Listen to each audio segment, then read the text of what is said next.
નમસ્કાર, ગુજરાત સિક્યોર ન્યૂઝમાં આપનું સ્વાગત છે। હવે જોઈએ આજના સમાચાર। સાદડવેલમાં ઇન્ડિયન પોટાશ લિમિટેડ સામે ખેડૂતોનો જંગ। સાદડવેલમાં ઇન્ડિયન પોટાશ લિમિટેડ સામે ખેડૂતોનો જંગ। કાવેરી સુગરની જમીન ખરીદાતા કેમિકલ પ્લાન્ટની આશંકાએ ગ્રામજનોમાં રોષ। હજારો લોકો રસ્તા પર આઈપીએલ ગો બેકના ગગનભેદી નારા। પ્રદૂષણ સામે આદિવાસી સમાજ અને ખેડૂતો એક મંચ ઉપર। પ્રાકૃતિક ખેતી બચાવો, કેમિકલ પ્લાન્ટ હટાવો, ગ્રામજનોની માંગ।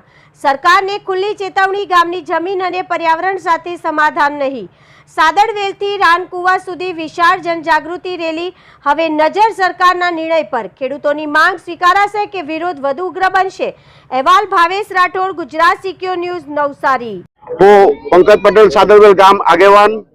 આજ રોજ સાદડવેલ કાવેરી સુગરની જગ્યામાં જે ઇન્ડિયન પોટાશ લિમિટેડ કંપની આવી છે એના વિરોધમાં એક જનજાગૃતિ આવે એટલા માટે સાદડવેલ તાટીખાડી પેટ્રોલ પંપથી રાનકુવા સુધીની એક જનજાગૃતિ પદયાત્રાનું આયોજન કર્યું છે અને એની અંદર 1000 થી 1500 માણસો જેટલા ગામજનો અને આજુબાજુના ગામજનો જોડાયા છે અને આ રેલીને સફળ બનાવવા હજુ પણ લોકો જોડાતા જાય છે। આ રેલી કાઢવાનો ઉદ્દેશ ફક્ત એટલો છે કે અમારા ગામની અંદર જે ઇન્ડિયન પોટાશ કંપની આવી રહી છે એનો અમારા ગામજનો દ્વારા વિરોધ છે, કારણ કે એનાથી અમારે જળ જંગલ જમીનને નુકસાન થાય છે, વાયુને નુકસાન થાય છે અને એક બાજુ સરકાર પ્રાકૃતિક ખેતીને પ્રાધાન્ય આપે છે તો આ રાસાયણિક ખાતર બનાવતી કંપની કેવી રીતે ચલાવી શકાય? અમે આદિવાસીઓ પ્રકૃતિ પૂજક છે અને અમને પ્રકૃતિ સાથે રહેવું ગમે છે, ત્યારે આવી પ્રકૃતિને નુકસાન થનાર કોઈ પણ કંપનીઓ ગામમાં આવવા દઈશું નહીં અને એના માટે અમારે કોઈ પણ ગાંધીજી માર્ગે આંદોલન કરવું પડે તે પણ કરીશું અને આ કંપની વિરુદ્ધ અમે ભયંકરમાં ભયંકર લડાઈ લડીશું।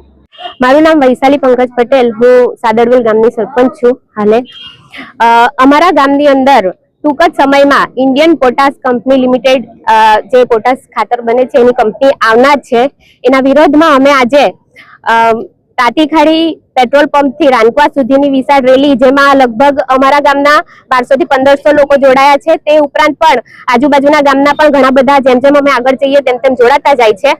હવે આ કંપની જે આવવાની છે એ કંપની જો આવશે તો અમારા ગામમાં ઘણું બધું નુકસાન થાય તેમ છે। અમારા ગામમાં વાયુ પ્રદૂષણ થશે, અમારા ગામનું પાણી બગડશે, અમારા ગામની જમીન બગડશે। અમારા ગામની તો બગડવાની જ છે, પરંતુ સાથે સાથે અમારા ગામની આજુબાજુના ગામોને પણ આનાથી નુકસાન થવાનું હોય, જે અમે જરાય ચલાવી લેવાના નથી અને હજી પણ આગળ અમારે હજી પણ કઈ આગળ કાર્યવાહી કરવી પડે તો અમે એ કરવા માટે પણ તૈયાર છે અને એના માટે અમારે જો ગ્રામસભા યોજવી પડશે તો એ ગ્રામસભા પણ અમે યોજીશું।